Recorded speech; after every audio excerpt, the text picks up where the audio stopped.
hangs off the left side of that one. They look exactly alike, but they're not.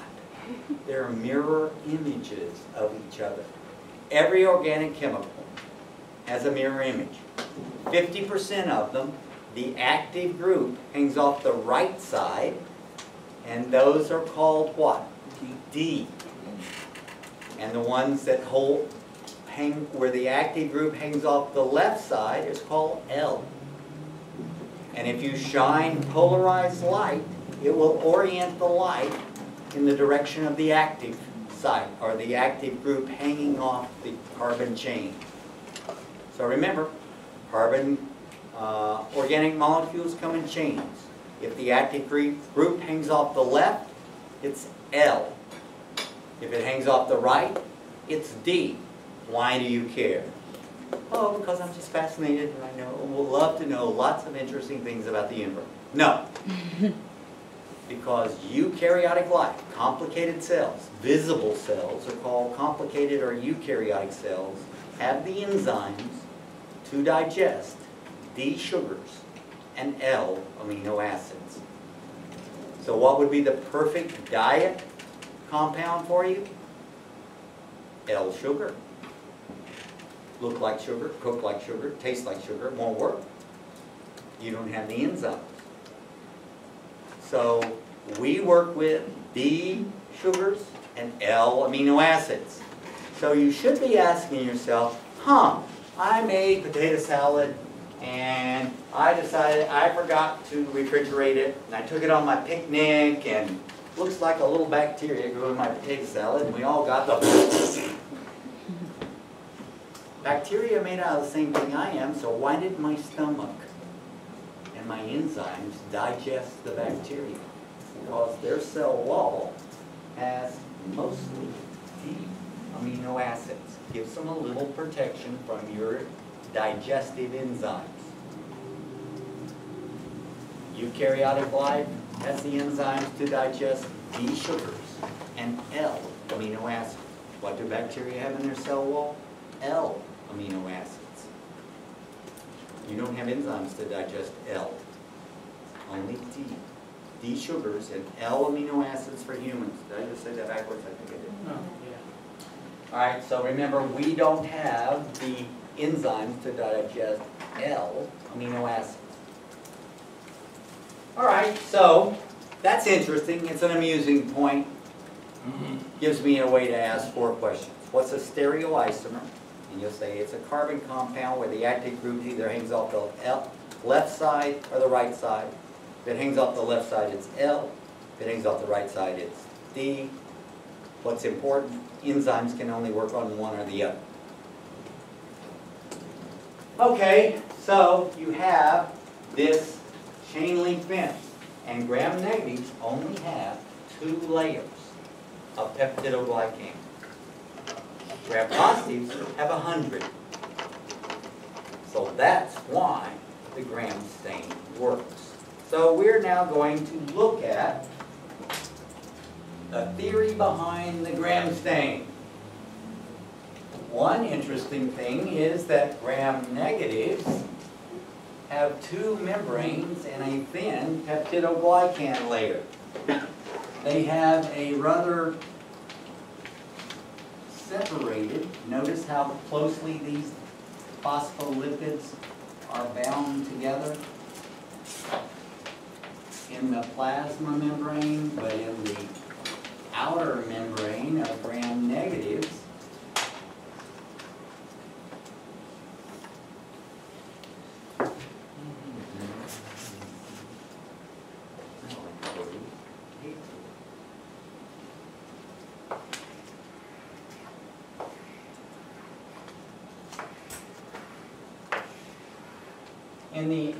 this is called the outer membrane. And only gram-positives have an outer membrane and a plasma membrane. Notice that the plasma membrane, they're all tightly stuck together. Notice there are gaps in the outer membrane.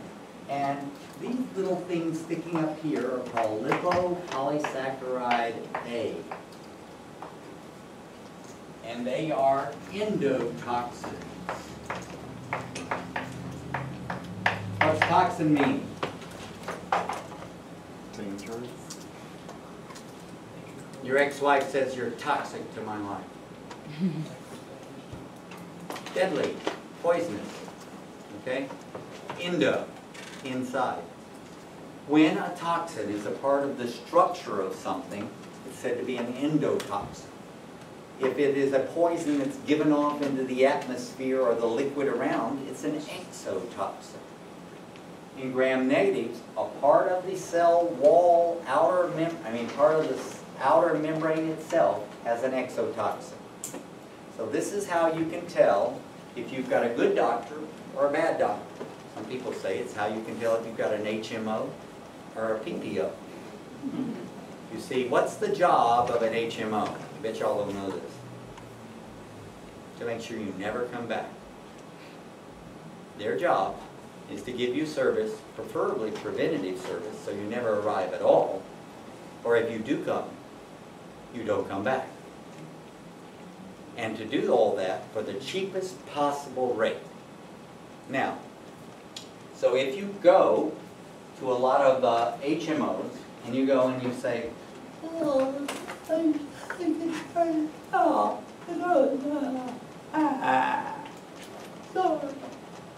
and they look in there, and by looking in there, they can actually tell by, the redness and whether or not there's a coating and all that, whether they think it's allergy, viral, or bacterial. And remember, 80% of the time, it's allergy. 10, 15, almost 20% of the time, it's viral. Few, it's bacterial. Very few. All right, so if they think it's bacterial, and the doctor says, here's an antibiotic, take it, you have a bad doctor. You see, he has no idea what's in there. And if he gives you an antibiotic, there are only two kinds of antibiotics, bactericidal and bacteriostatic. Bactericidal kill the microbe. Bacteriostatic prevent it from reproducing and your body gobbles it up. If he gives you a bactericidal antibiotic and you have a massive gram-negative infection, lipid A is released into your bloodstream, you go into shock and die.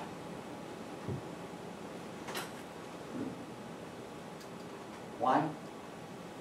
It doesn't kill you unless you kill the microbe. When you kill the microbe, lipid A is released into the bloodstream, causes vasopermeability increase, lowered blood pressure, liquefaction of the blood, heartbeat fall, and you die.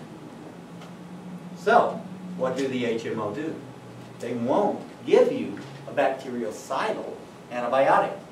They will look up a bacteriostatic one that's supposedly broad spectrum. It's supposed to work against everything. Is there anything that works against everything?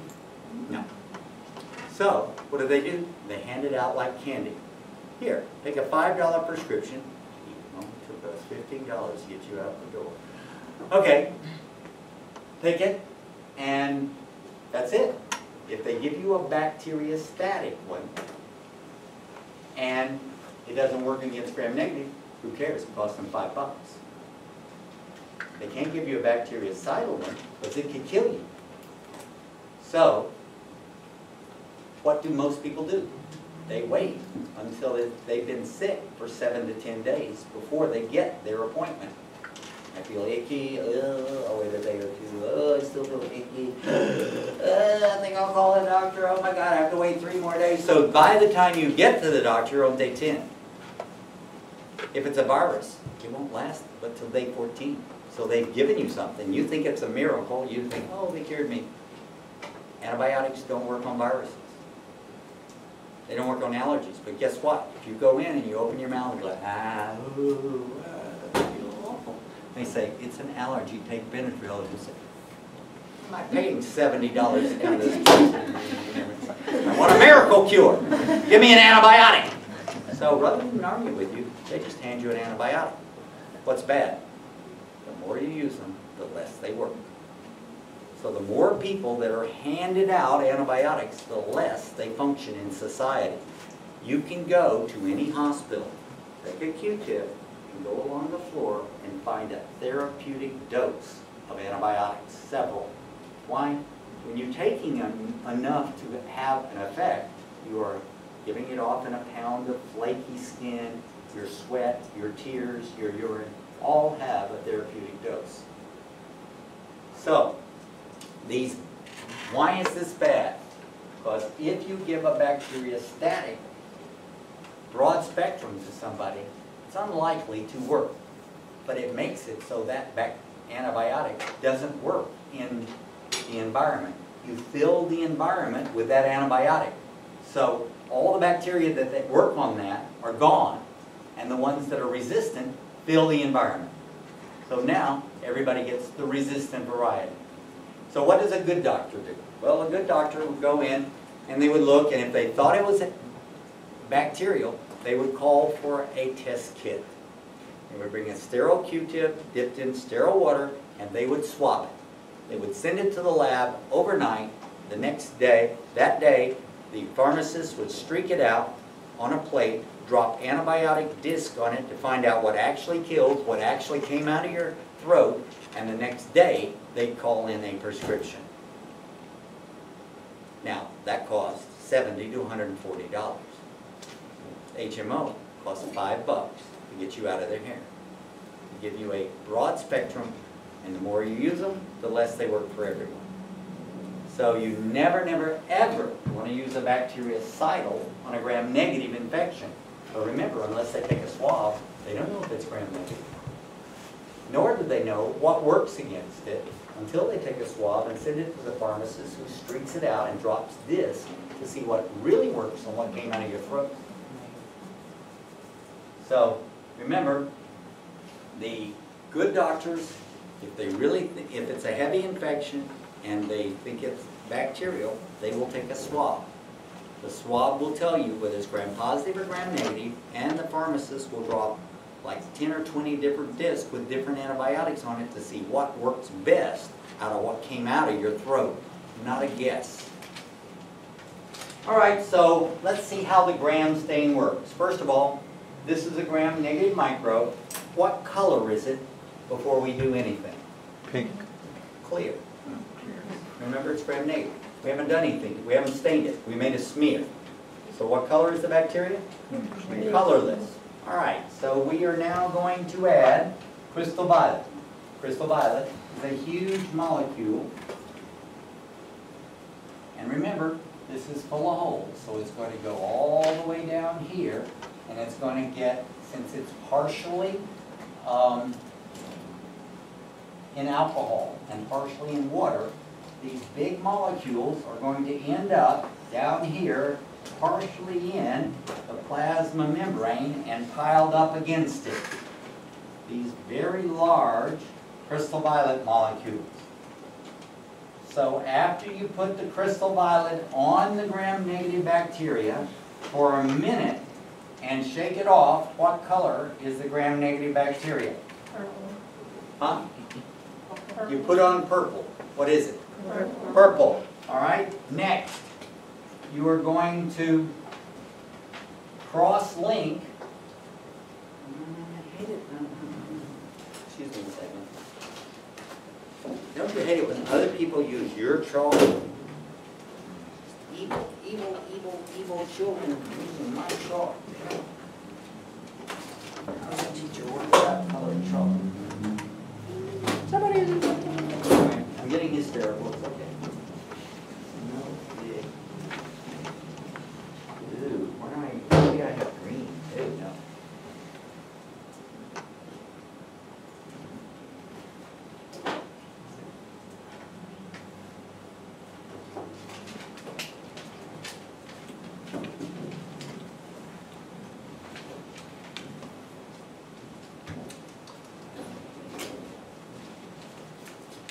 Somebody send me an email and tell me to bring some more colored chalk.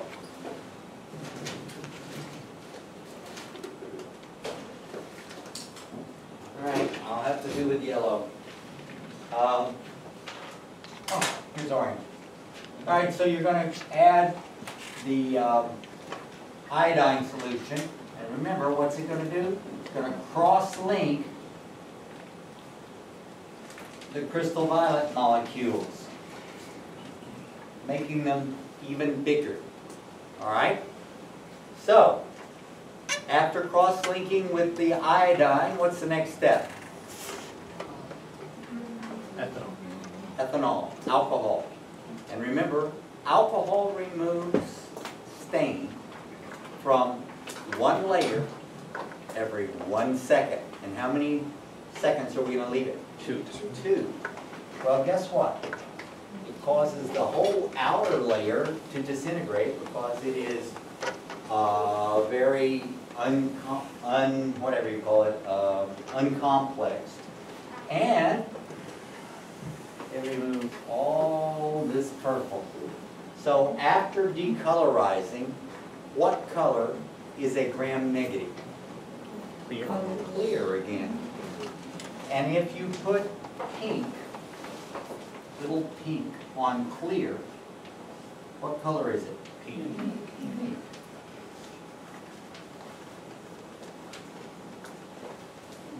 And if you don't remove it with alcohol, what color is a gram-negative? So that's the theory on why gram-negatives stain pink. Now, let's talk about the gram-positives.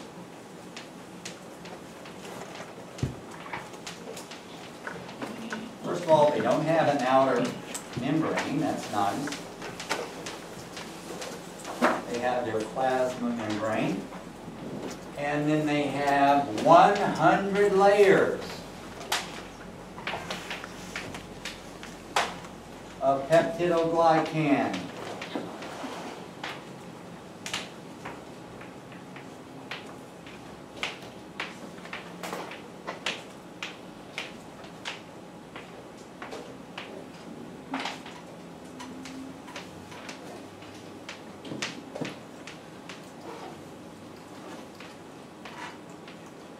All right, so let's do the gram stain. You're going to add gigantic crystal violet molecules for 60 seconds, and they're going to pass through the cell wall just like a sieve.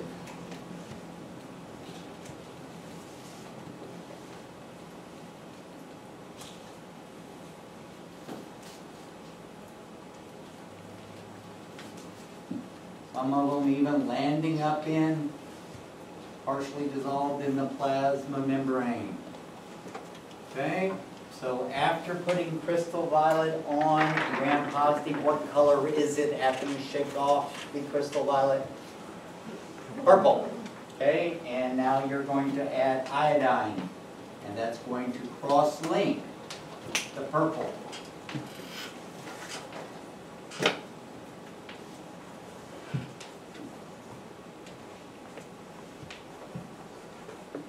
Okay, so after shaking off the iodine, what color is it? Purple. Okay? Now, comes the sad part. Everybody hold on to something. You grew up under Ronald Reagan and Proposition 13, where we went from second in the nation in community colleges and high schools to 27. As a result, they got rid of art. So you have no clue that yellow and blue is green. You have no idea that red and blue is purple. But in this case, you have even less of an idea that if you put pink on purple, it is still purple. So if you put pink on purple, and it is still purple, what color are gram-positives after you put on safranin and you don't remove it with a decolorizer? Purple. Gram stain. Thickness of the cell wall. Pink on purple is still purple. And if you can't remove the purple, because remember the decolorizer, what's it going to do? Just remove it from 2 layers. You've got 98 layers of purple. 98 layers of purple on the wall, 98 layers of purple. All right, so you still got purple. All right, so that tells you how the gram stain works. Even if the decolorizer removes purple from 2 layers, you've got 98 left. What if we left the decolorizer on for 2 minutes? What color would it be? Clear. Clear. Because it would remove all the purple. But we only leave it on 2 seconds. All right, so this is what a gram-positive cell wall looks like. Of course, it's not 100 layers. Everybody gets tired drawing peptidoglycans. But it's more than 2. And you have your really tight bond here of the plasma membrane. You have many layers of peptidoglycan. Here's a structure that gram-negatives do not have. These are chains of polymers called teichoic acids. And for years and years, we had no clue what they did. It was very annoying because according to the rules of evolution, if something doesn't perform a useful function that is a benefit, it goes away. It disappears. But in all the years, 4.5 billion years, that bacteria have been on this earth, the gram-positives have had teichoic acids. Yet, we couldn't find a benefit for them. We found a detriment, though. That's where viruses that attack bacteria glue themselves to. So, if something is evolutionarily negative, then it should cause that organism to either go extinct or the organism will evolve away from that structure. Yet, the structure remained. And the only thing we could find out about the structure was it wasn't good for the bacteria that had it. It was where viruses attached.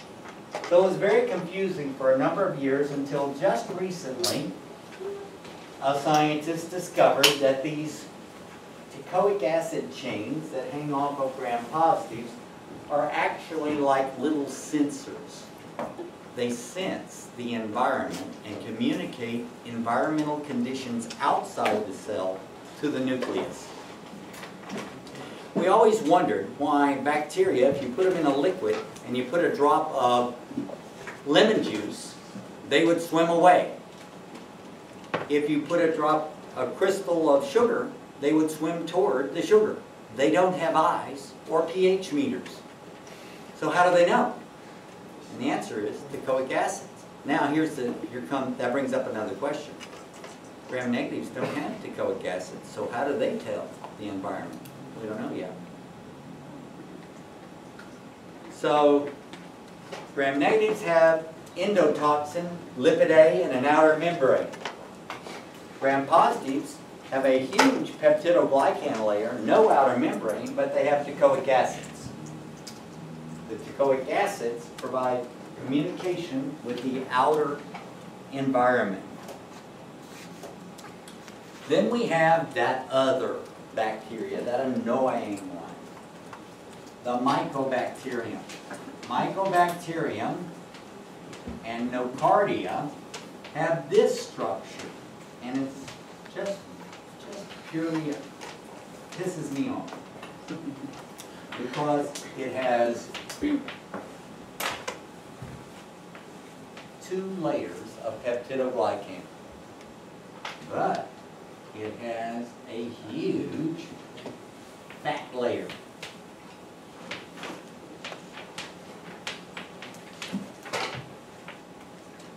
So by the gram stain theory, what should it stain? Gram-positive or gram-negative? Gram-negative. Thin cell wall. Should be gram-negative. It's not. It stains gram-variable on the positive side. 80% of them will stain gram-positive. Oh, that's so annoying. So, the next question is, why? And the answer is barbecue. You didn't know the answer was barbecue, did you? Okay. Labor Day was here. Labor Day in the old days, I used to go to my sister's house. My sister, I love her so much. She is an amazing woman. She likes hoochie coochie a lot, though. 7 kids. You've got to like a lot of hoochie coochie. I asked her what kind of birth control her and her husband used after the 5th one. And she said condoms. And I said, and where are you putting the condom? On this head or another? And she said, no, we use rhythm. And I said, rhythm?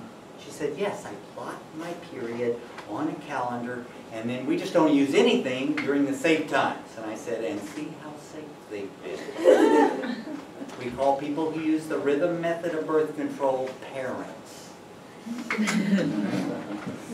So anyway, I said, so how's that working out? She said, well, it was great growing up. I love babies. Babies are cool. Except they grew up. And once they turned into teenagers, this one didn't turn out as well as I expected. You see, her kids go from 32 to 16. And she said, the amazing thing is that I discovered that children are fun as children and babies. They're not so much fun as teenagers. You see, one of them has a life crisis every 2 weeks. So since I have 7, that means 28 out of 30 days, one of my kids is having a life crisis.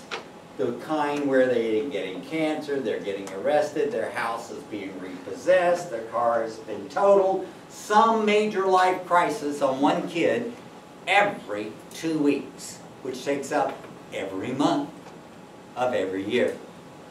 And I said, She said, yes, I was hoping I could trade them in for hamsters after they turned 13. Didn't work out. So anyway, every Labor Day we got together. And my dad was not much of a barbecuer. It was my mom that loved to do the barbecue.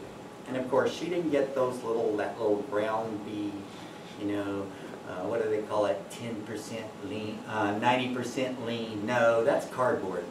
She goes out and gets that 70%, 30% fat, really fatty Angus beef, and mix it with a little oatmeal, little egg, little onions, and makes these big patties this thick, And she's out there cooking the hamburger, and of course she's wearing this beautiful cotton apron that says "World's Best Barbecuer" on it, and she's just so happy and gossiping with everybody, and the center of attention, which my mom loves.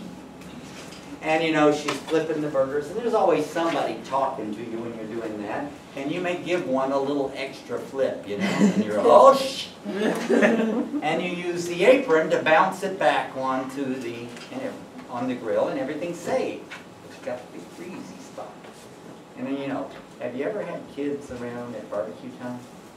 Yes. They get the squeeze ketchup and the squeeze mustard and the squeeze mayo, and they're around fighting with it. So Mom gets this huge big mustard stain right on where the hamburger grease has soaked through her apron. Will she ever get it out? I know you guys don't know this, but if you get grease, particularly on cotton and organic fabrics, if you don't run in and put some detergent on that and some spray and wash, kiss it goodbye. And if you get a stain on top of grease, forever. It's not like marriage. It's forever, the stain. You can't get it out, ever. That's why the Mycobacterium and Nocardia that have this fat layer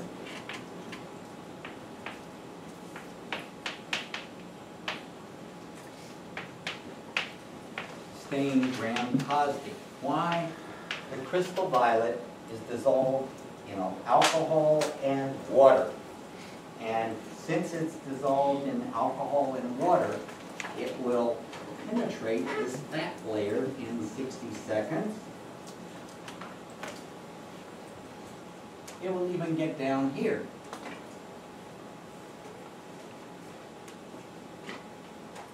Now, you add the iodine and it cross-links it.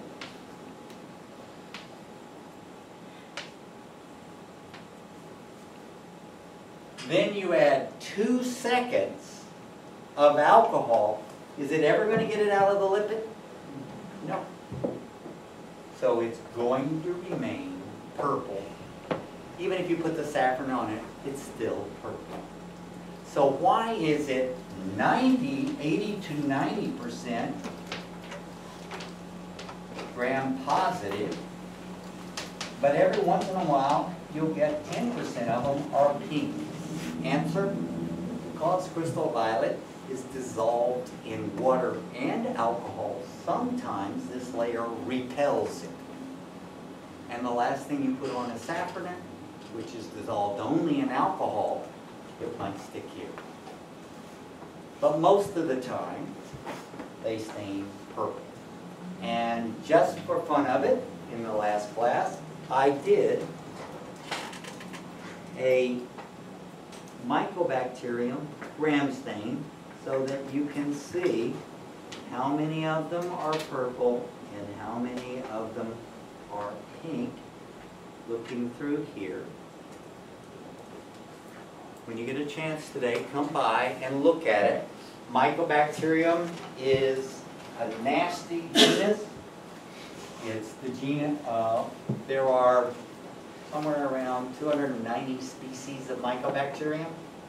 3 of them are friendly. Only one of them we use in this class, and most of Mycobacterium there's like 57 different kinds of human tuberculosis. Then there's 4 different kinds of cow tuberculosis. There's 18 kinds of bird tuberculosis, all of which people can get. Used to be when people would get AIDS, if they didn't die of AIDS, they died of Mycobacterium avium intracellulare, which is bird tuberculosis that destroys your internal organs. Babies and old people can get Mycobacterium avium intracellulare. This is why you can't go to Cuba or Costa Rica and buy a parrot and bring it back, because they have to be tested for bird tuberculosis, which people with rundown immune systems can catch. And of course you can get cow tuberculosis, which is why in the 1700s, you know, did you see advertisements for fresh whole milk? No. People would sell cheese, cottage cheese, yogurt, but they would never sell fresh milk. No one drank fresh milk from a cow you didn't know personally. Why? Almost every cow disease people get. And when a cow has tuberculosis, you'll get the tuberculosis. So, what else is Mycobacterium? Leprosy. Remember the Bible? The part where your pieces fall off, fingers fall off, toes fall off, your nose falls off. You scratch your nose and it comes off in your hand. Scratch an ear, there's an ear. Horrible disease. Mycobacterium leprae, Mycobacterium tuberculosis. Then there's one, Mycobacterium pseudotuberculosis. What do you think it is? Fake human tuberculosis. It looks like human tuberculosis. It grows like it. It stains like it. But it won't kill people. However, you can't tell it from the real one without DNA testing. So if I brought it in here for you to use, they'd shut down the block until they prove it wasn't the human one. So you can't use that one. Pseudotuberculosis. So the only one we use is called Mycobacterium smegmatis. Mycobacterium smegmatis grows under the foreskins of human males. Yeah, I know, it's disgusting. It's where the word smegma comes from. And it is harmless except to people that have no immune system at all. It has been linked with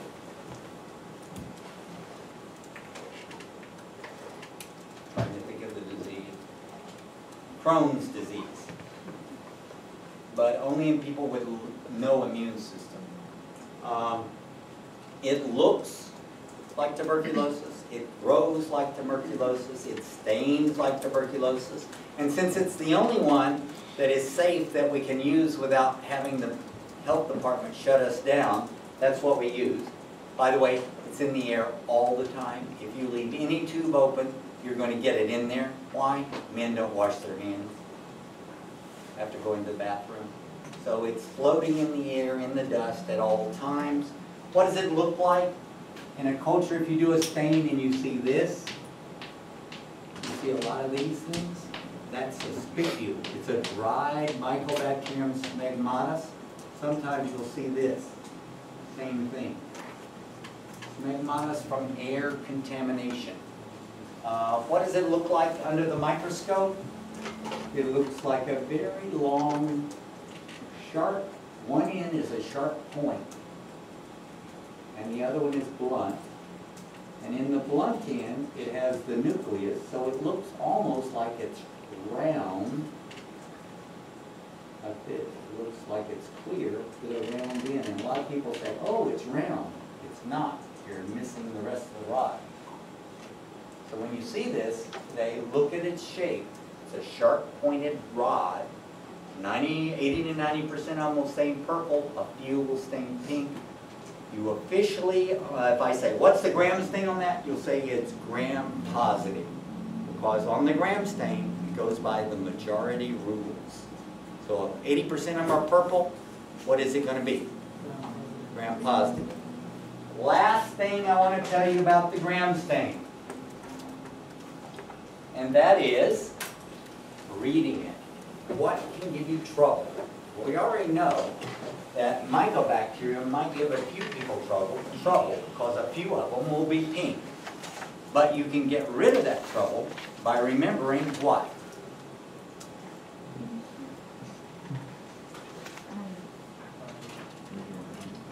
You're looking at a color under there, and some of them are pink.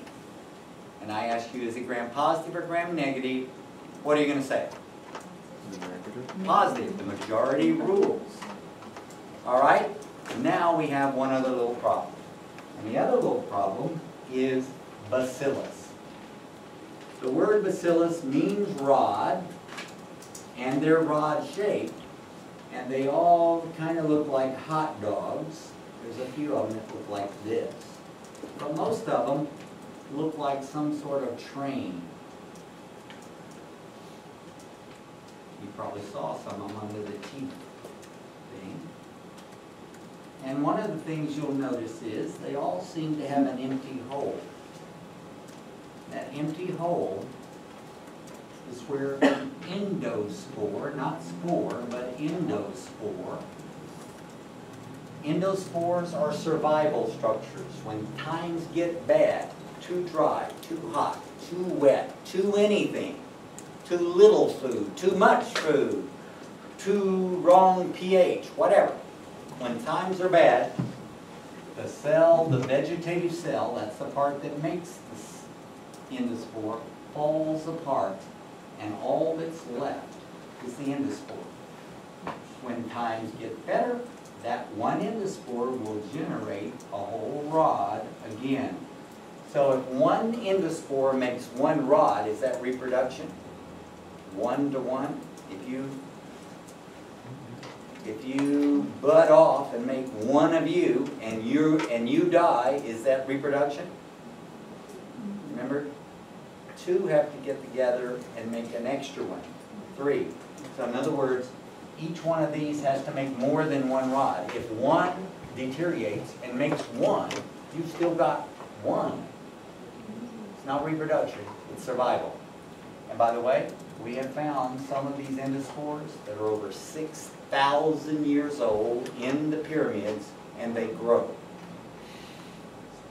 You can pull them out and get them to grow and start reproducing. Now, why am I bringing this up under the gram stain? They have a thick cell wall, so they stain what color? Purple. Except when they're falling apart. When they fall apart, the purple leaks out and they become pink. So if you see something that looks like this,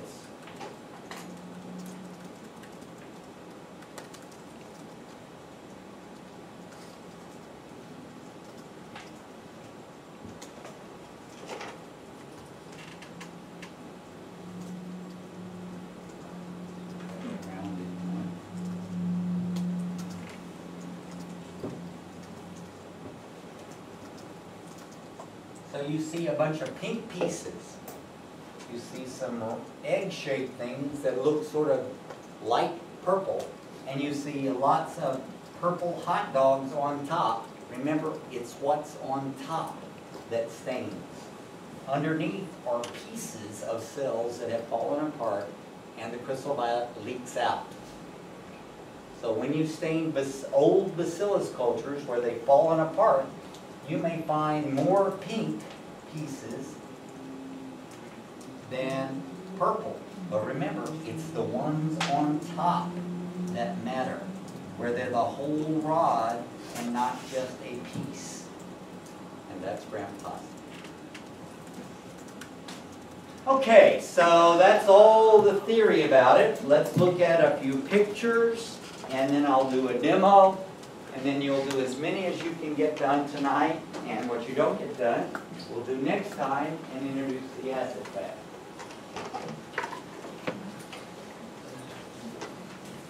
So the next thing we're going to look at is just a few pictures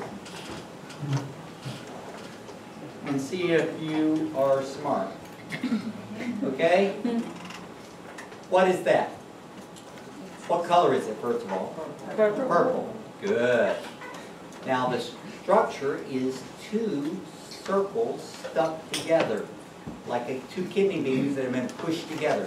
So that is a cocci. These are called diplococci because they're always in twos. See? Now there might be one right there, but generally speaking, almost always they're in twos. Sometimes they can even be in fours. All right, so let's look at some other ones.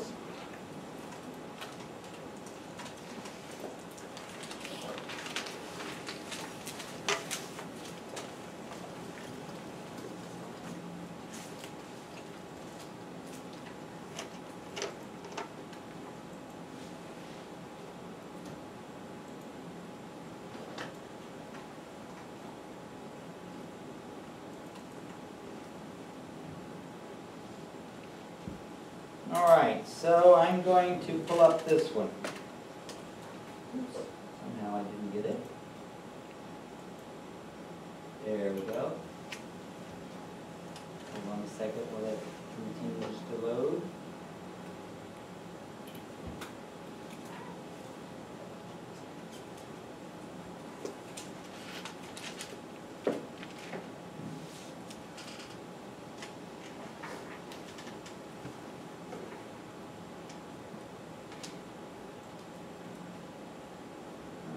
Trying to make it bigger, but it's not wanting to do that.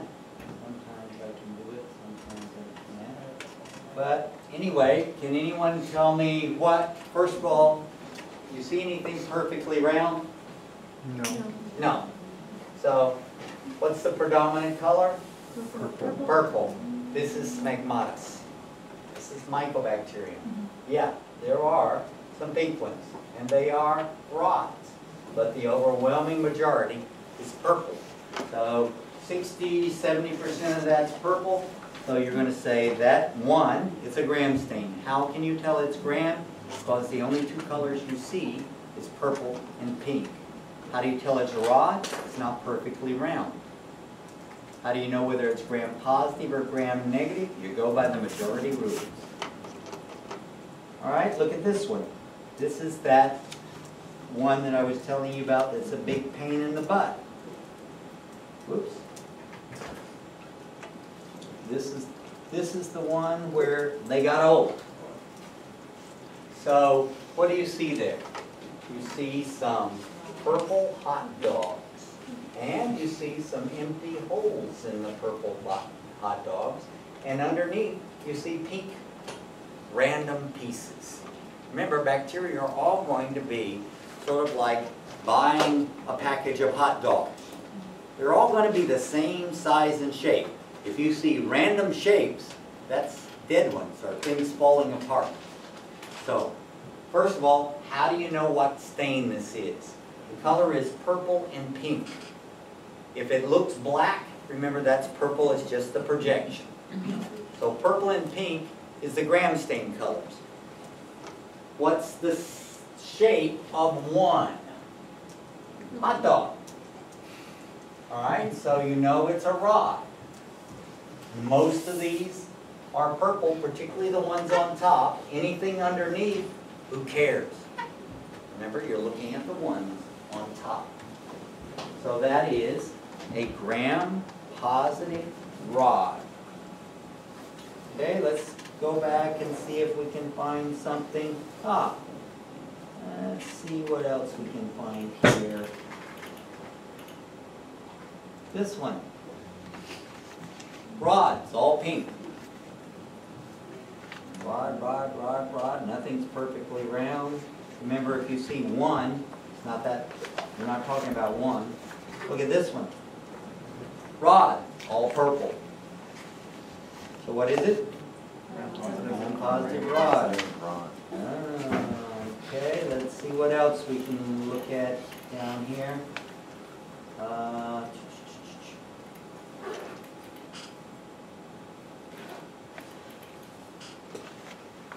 That one.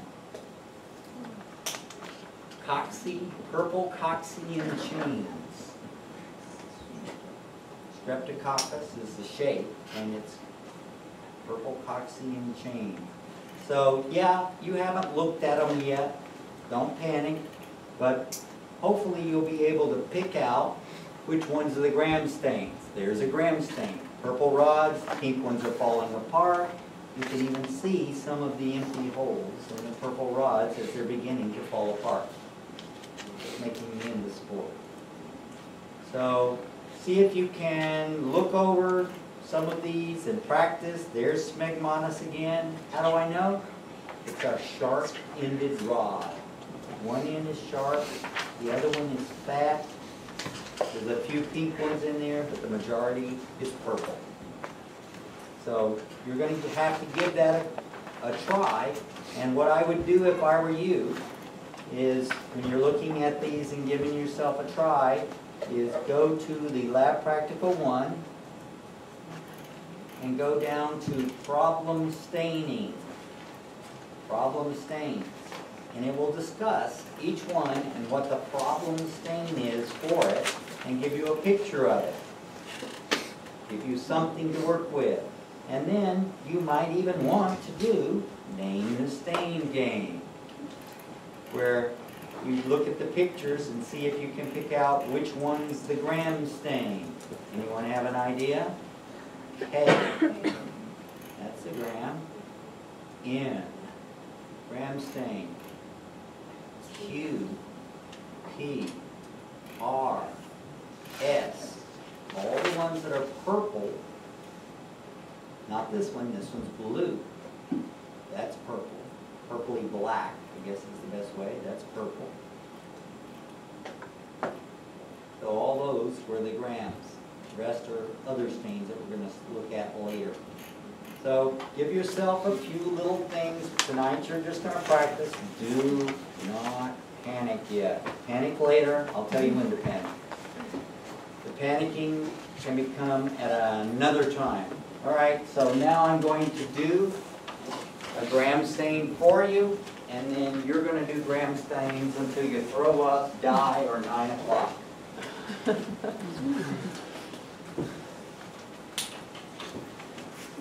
9:15 if I'm still got some energy. All right, so anyone have questions about anything we've been over so far as I'm doing my little prep? This still water, doesn't it? Try disinfect it. It's always priming.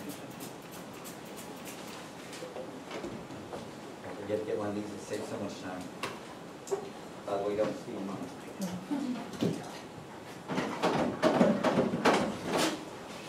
What was the Morgan for that? What was the Morgan?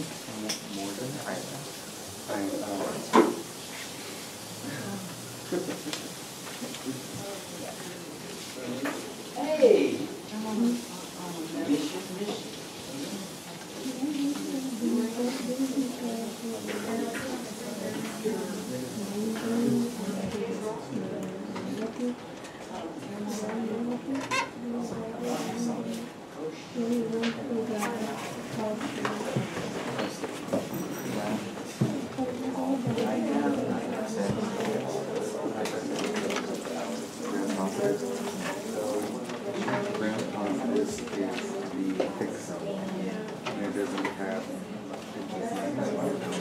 Yeah.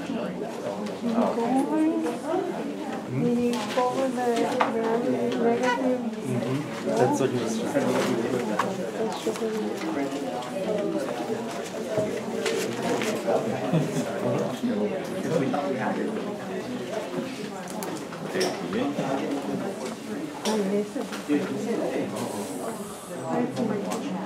It's in the slide.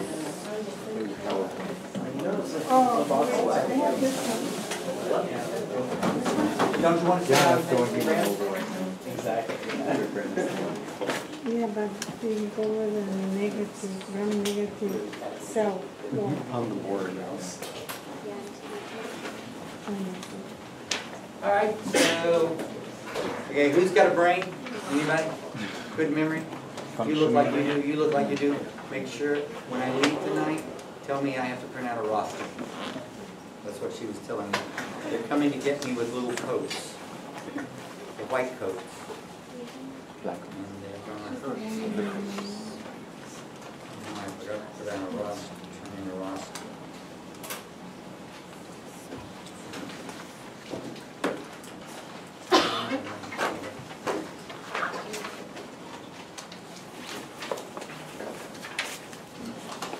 All right, so we are going to start this now. Don't forget to write down your tabletop after the lecture portion. Remember that in the lab portion, you have to get rid of all food and drink from visible light. It cannot be visible to anybody. Ooh.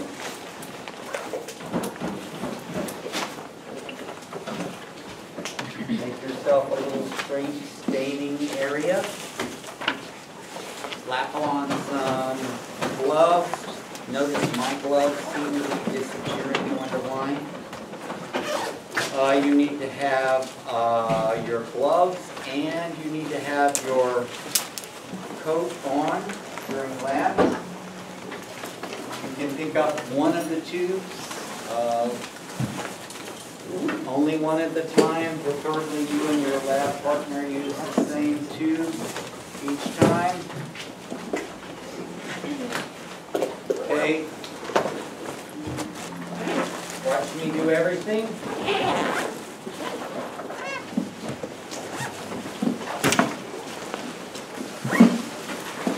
Come over here, make sure you make a nice little paste. If you don't have yours washed, remember, take them home and wash them so we don't have to waste time doing this next time.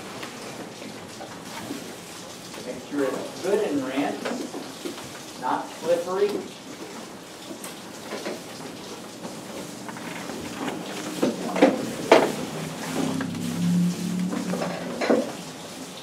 Okay, test it to make sure it's clean. 1, 7, 2, 7, 3, 7, 4, 7, 5. Dry it. Where are you going to put the circle? Middle. Sit down. Watch me.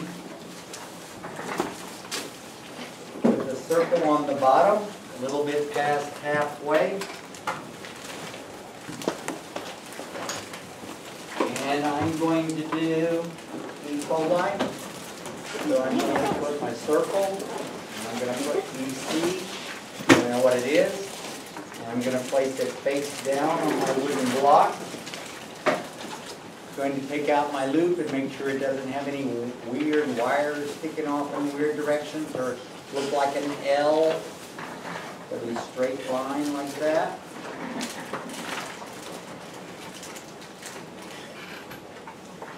Turn my gas all the way on. Adjust here for the flame. Hold it, press. Does that. Shut down the flame a little bit. Heat that burner. There we go, then make it hot. A cone within a cone.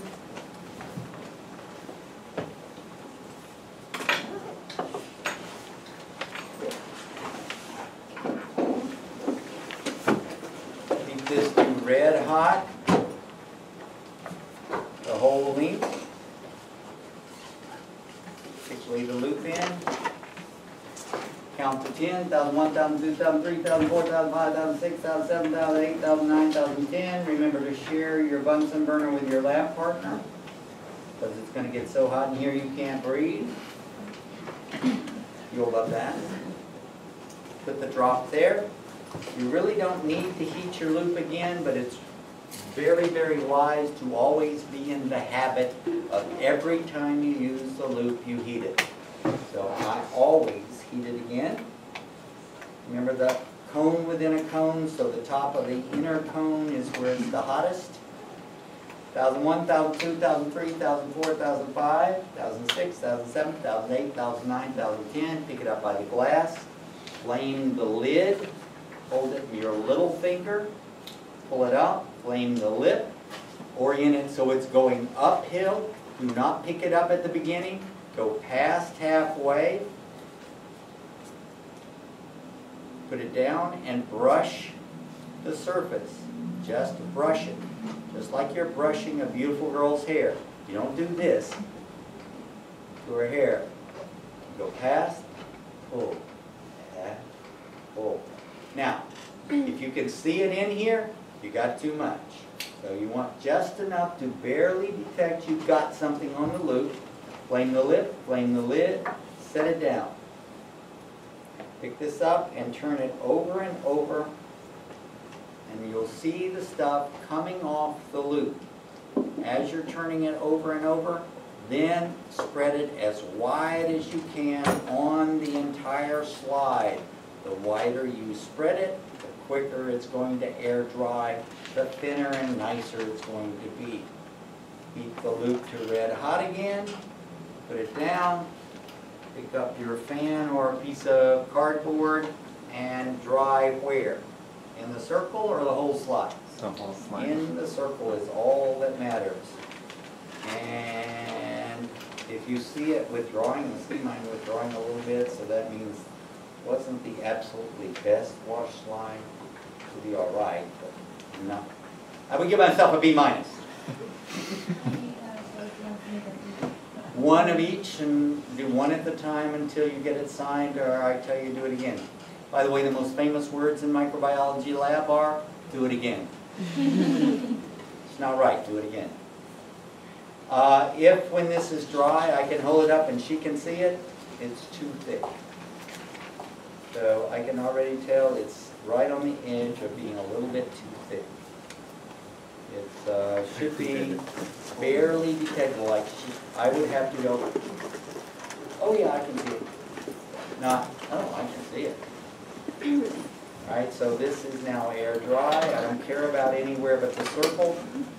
Pull my wrist out, touch it, touch it.